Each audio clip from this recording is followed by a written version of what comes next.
And welcome to the YouTube channel of IFAS।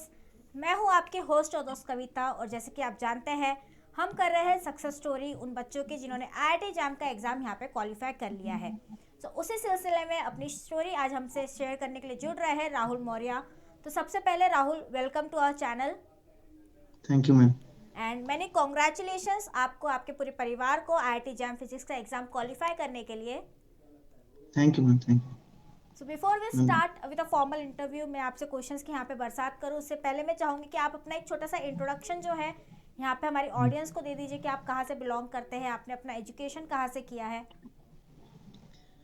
Basically, my name is Rahul Maurya, and I completed my graduation from State University of Azamgarh. And मैंने start preparation अपना jam का start किया था ma'am IFS से ही। Basically मैंने online course लिया था, तो वहीं से सब कुछ मतलब प्रैक्टिस और सब वीडियो लेक्चर सब नोट्स वहीं सब चीज़ वहीं वहीं का फॉलो किया था। जैसा ओके। टीचर कहते थे मैं वैसा ही करता था। सो आपने अपनी प्रिपरेशंस कब, अपने बैचलर्स के दौरान ही शुरू कर दी थी या आपने बाद में बैचलर्स करने के बाद आपने प्रिपरेशन शुरू की? मैम मैं 1 ईयर ड्रॉप आउट हूँ। मेरी ग्रेजुएशन पिछले पास्ट ईयर में ही कंप्लीट हो गई थी, तो मैंने लास्ट ईयर से स्टार्ट कर दिया था थोड़ा थोड़ा। और मैंने पिछली बार भी एग्जाम दिया था तो मेरा रैंक इतना अच्छा नहीं आया था। तो फिर जो नोट्स मेरे पास पड़े हुए थे उसी नोट से मैंने फिर से तैयारी की, क्योंकि मतलब जितना चाहिए था सब चीज़ तो सर ने पढ़ा ही दिया था। हम्म। मेन चीज थी प्रैक्टिस। तो एक सर का नाम मुझको नहीं याद आ रहा है, लेकिन सर सर ने बताया कि बेटा तुम ये नोट्स पढ़ते जाओ और क्वेश्चन जो हम देते हैं वो प्रैक्टिस करते जाओ। वही मैंने वही तो फॉलो किया था सर। और definitely it work for you, आपके लिए वो काफ़ी काम में आया। इस बार आपको अच्छे रैंक से आपने IIT जैम क्वालिफाई कर लिया है। सो क्या यस मैम। स्ट्रैटेजी थी आपकी IIT जैम को लेके जब आप पढ़ रहे थे? तो क्या फ्लो था आपका पढ़ने का? कौन सा सब्जेक्ट्स जो थे जो आपने प्रायोरिटाइज किए थे? किस तरीके से आप मैनेज करते थे? मैम मैं एक साथ दो सब्जेक्ट पढ़ता था। मतलब अगर मैं मैथमेटिकल फिजिक्स अगर पढ़ रहा हूँ तो उसके साथ मॉडर्न पढ़ता था हम्म। ऐसे। तो अगर थियरी में मॉडर्न की थियरी पढ़ रहा हूँ तो मैथमेटिकल के क्वेश्चन ऐसे प्रैक्टिस करता था। मतलब मेरा ये स्ट्रेटेजी रहती थी कि एक साथ में दो सब्जेक्ट करता रहूँ। हम्म। सो बिल्कुल, क्योंकि आई थिंक एक ही सब्जेक्ट पे अगर आप टिके रहोगे, एक ही सब्जेक्ट भी पढ़ते रहोगे, तो उसमें बच्चे भी कई बार बोर हो जाते हैं एक ही एक चीज़ पढ़ के। सो ये अच्छी यस मैम। स्ट्रैटेजी है कि आप एक साथ दो सब्जेक्ट्स पढ़ रहे थे। तो आपका शेड्यूल क्या था? दिन में आप कितने घंटे पढ़ाई करते थे? कब आप खेलते थे?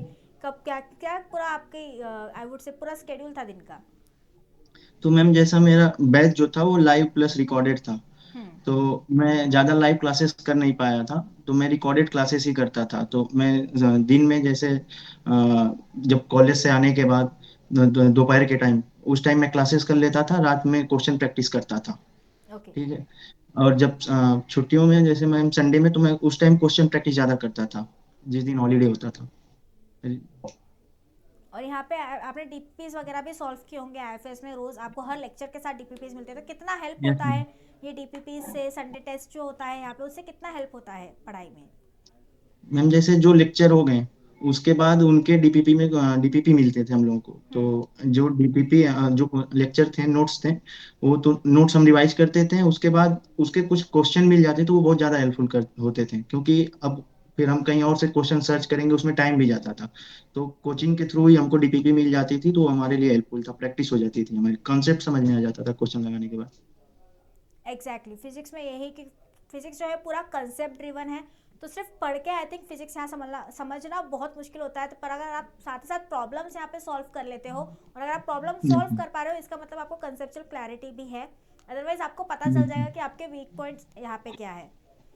Yes ma'am.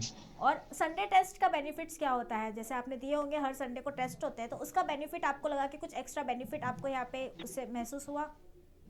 मैम टेस्ट तो मतलब मोस्ट इम्पोर्टेंट है, क्योंकि अगर हम टेस्ट टेस्ट अगर नहीं देते हम तो कॉन्सेप्ट हम भूलते चले जाते हैं। आगे जैसे बढ़ते जाते हैं तो कॉन्सेप्ट पीछे भूलते चले। जब टेस्ट देते थे तो वो रिवाइज हो जाता था, हम्म। और टेस्ट में ये भी आ जाता था कि इतने टॉपिक तक आपके टेस्ट होंगे, तो उसको हम रिवाइज करके एक बार देते थे तो रिवीजन चलता रहता था बार बार। हम्म।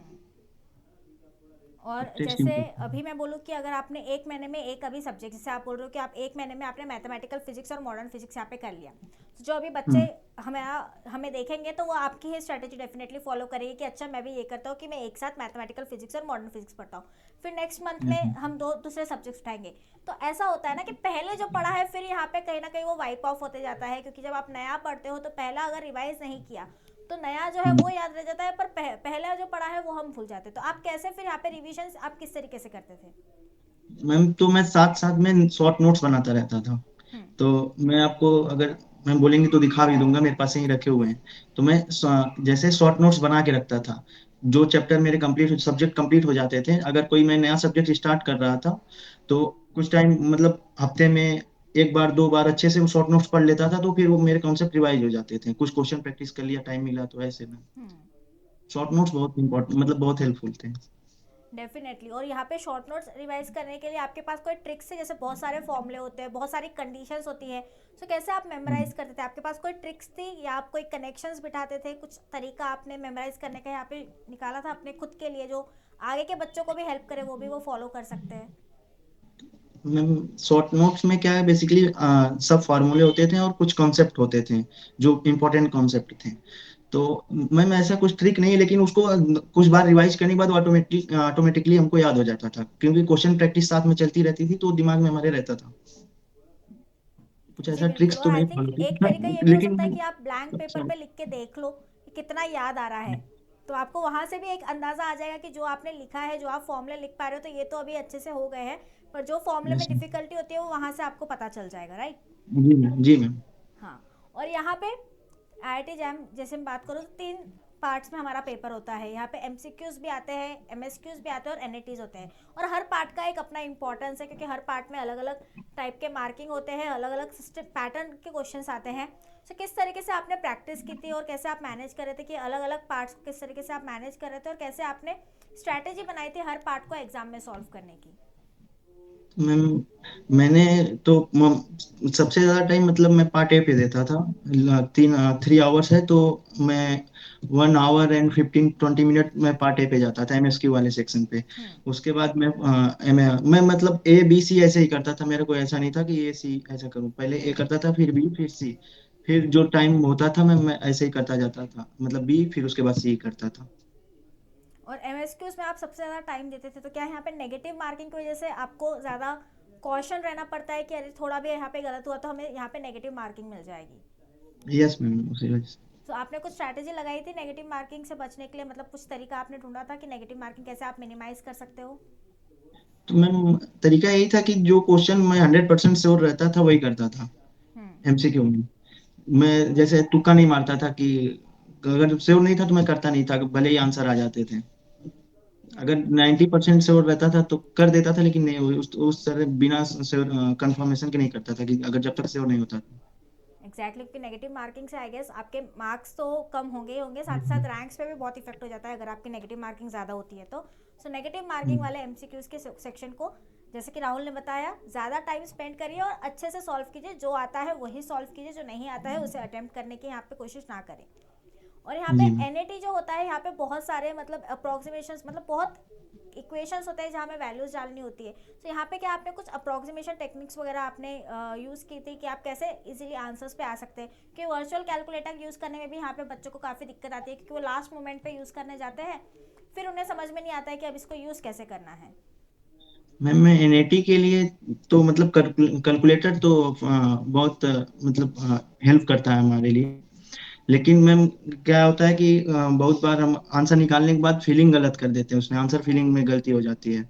अब की बार मुझसे मैम 2 क्वेश्चन में मतलब आंसर सही निकाल के उसमें मैंने फीलिंग में गलती कर दी, तो वो क्वेश्चन में लिखा रहता है कि आपको इंटीजर बनना है या डेसिमल पॉइंट तक बनना है। ओके। तो उसको ध्यान देना पड़ता है मैम, उससे नहीं तो फिर नंबर मतलब अब सही आने के बाद भी नंबर नहीं मिलता वो। हाँ, तो क्योंकि क्वेश्चन में अगर स्पेसिफाई किया है तो आपको उसी यूनिट में फिर आंसर करना पड़ेगा। अगर यस आप मैम। उसको छोड़ के अपने अलग आंसर कर रहे हो तो डेफिनेटली वहाँ वो नेगेटिव मार्किंग हो जाता है। नेगेटिव जी मार्किंग मैम। तो नहीं, बट आपका नेगेटिव सही होते हुए मार्क्स वहाँ नहीं मिलते हैं। मार्क्स नहीं मिलते हैं मैम। हाँ, तो ये बहुत इंपॉर्टेंट है एनईटी में, क्योंकि आपको आंसर यहाँ टाइप करना है, टिक नहीं करना है, आपको खुद से टाइप करना है।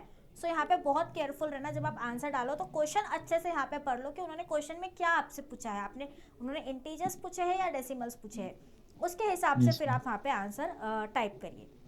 ठीक है। सो ये यस तो हो गया हमारे एग्जाम पैटर्न की बात कि किस तरीके से हमें ये एग्जाम को सॉल्व करना है। तो यहाँ पे एक बहुत इंपॉर्टेंट आता है टाइम मैनेजमेंट का भी, कि 3 घंटे में ही हमें सारे क्वेश्चन सॉल्व करने हैं, कोई भी ऑप्शंस नहीं है, जितने क्वेश्चन दिए हैं सभी हमें अटेम्प्ट करने हैं। सो यहाँ पे 3 घंटे में आप कैसे मैनेज करते थे, आपके यहाँ मॉक टेस्ट या टेस्ट सीरीज सॉल्व करने से आपको हेल्प मिल रही थी यहाँ पे? यस मैम, मॉक टेस्ट देने पे मैम एक आइडिया लग जाता था कि कितना टाइम में मतलब हो सकता है, कितना टाइम किस में हम किस सेक्शन में ज्यादा टाइम दे ज्यादा चला जा रहा है, कहाँ पे कम देना चाहिए, कहाँ में। तो मेरा ये रहता था मैम कि एक बार मैं सब क्वेश्चन एक बार देख लेता था, हम्म। तो फिर उस हिसाब से मुझको समझ में आ जाता था कि मतलब आगे क्वेश्चन अगर कुछ ऊपर हार्ड लगते थे और मुझको ये पता था नीचे कुछ क्वेश्चन है जो मैं तुरंत कर लूंगा इजिली। तो उस हिसाब से थोड़ा मैं टाइम मैनेज कर लेता था, मैं एक बार देख लेता था हर क्वेश्चन को, पढ़ ले मतलब एक बार ओवरव्यू कर लेता था देख के। हाँ, तो आपको अंदाजा आ जाता है कि कौन से क्वेश्चन आप सॉल्व कर लोगे, और अगर आप यस मैम। क्वेश्चन सॉल्व करते जा रहे हो तो एक कॉन्फिडेंस भी खुद में फिर बिल्ड होता है कि यस ओके मेरे सही आंसर्स आ रहे हैं, तो फिर हार्ड क्वेश्चंस पे ज़्यादा टाइम यहाँ पे आप स्पेंड कर सकते हो। Yes ma'am. हाँ, तो ये तो बहुत बढ़िया तरीका है आई वुड से सॉल्व करने का, कि पहले पूरा क्वेश्चन एक बार रिव्यू कर लो, जो आ रहे हैं पहले उनको सॉल्व कर लो, ताकि मैक्सिमम टाइम जो है आपको जो नहीं आ रहे हैं ऐसे क्वेश्चंस पे आप यहाँ पे स्पेंड कर सकते हो। ओके। और यहाँ पे अब तो टाइम मैनेजमेंट हो गया, हमने काफ़ी सारा बात कर लिया, आपने ऑलमोस्ट अपनी पूरी स्ट्रैटेजी बता दी मुझे। सो अगर अभी यस बच्चा अभी 1 साल बचा है, बच्चा आज से पढ़ना शुरू कर रहा है, तो कौन से वो 2 सब्जेक्ट्स है जो सबसे पहले उसे पढ़ने चाहिए और वहाँ से उसे काफ़ी हेल्प मिलेगी? क्योंकि एक तो होता है कंसिस्टेंसी यहाँ पे मेंटेन करनी पड़ेगी, बोर नहीं हो सकते। तो क्या कैसे आप खुद को भी मोटिवेटेड रखते थे और कैसे आपने अपनी शुरुआत की, तो आप कौन से सब्जेक्ट से शुरुआत की? मैम, जो मतलब सबसे पहले मैंने पढ़ना स्टार्ट किया था मैथमेटिकल, क्योंकि मैथमेटिकल का हर सब्जेक्ट में लगभग लगभग यूज हो जाता है। एग्जैक्टली। क्योंकि मैथमेटिकल का उतना ज्यादा मैम पोर्शन है, लगभग 10-12 नंबर के ही क्वेश्चन आते हैं, लेकिन यूज हर जगह होता है इसका, हर सब्जेक्ट में लगभग यूज हो जाता है। तो सबसे पहले मैंने मैथमेटिकल ही पढ़ना शुरू किया था, और उसके लिए सर ने एक बुक सजेस्ट की थी। अ, ये एच के दास एक बुक थी मैम, उससे मैंने एग्जैक्टली। पढ़ना शुरू किया था, और सर जो प्रैक्टिस करने के लिए देते थे वो करता था। तो मैथमेटिकल, और दूसरा मेरा फेवरेट सब्जेक्ट था मॉडर्न फिजिक्स, हम्म। क्योंकि उसका काफी वेटेज है, उसमें एसटीआर क्वांटम सब आ जाते हैं, तो ये क्वांटम और एसटीआर काफी इंटरेस्टिंग मुझको लगता था, इसी वजह से मैं मॉडर्न भी मतलब पढ़ता था ज्यादा। ये दो सब्जेक्ट में ज्यादा पढ़ता था, और अगर मुझको मान लीजिए अगर नहीं कभी पढ़ने का मन करता था तो मैं क्वांटम पढ़ने लगता, क्योंकि क्वांटम इंटरेस्टिंग लगता था। कभी ओके, तो बुक उठा के पढ़ लिया ऐसे।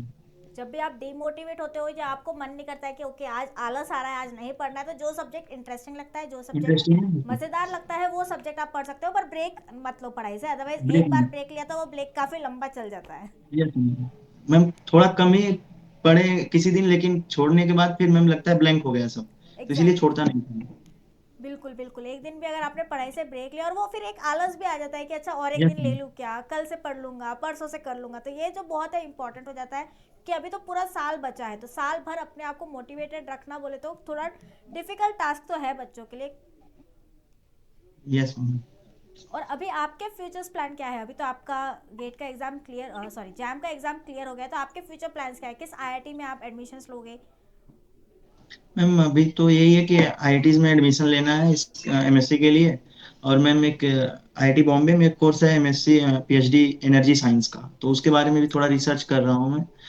और उसके बाद फिर मैम अगर एमएससी में करता हूँ तो गेट और नेट के लिए मैं देखूंगा, आगे गेट गेट और नेट देने के लिए।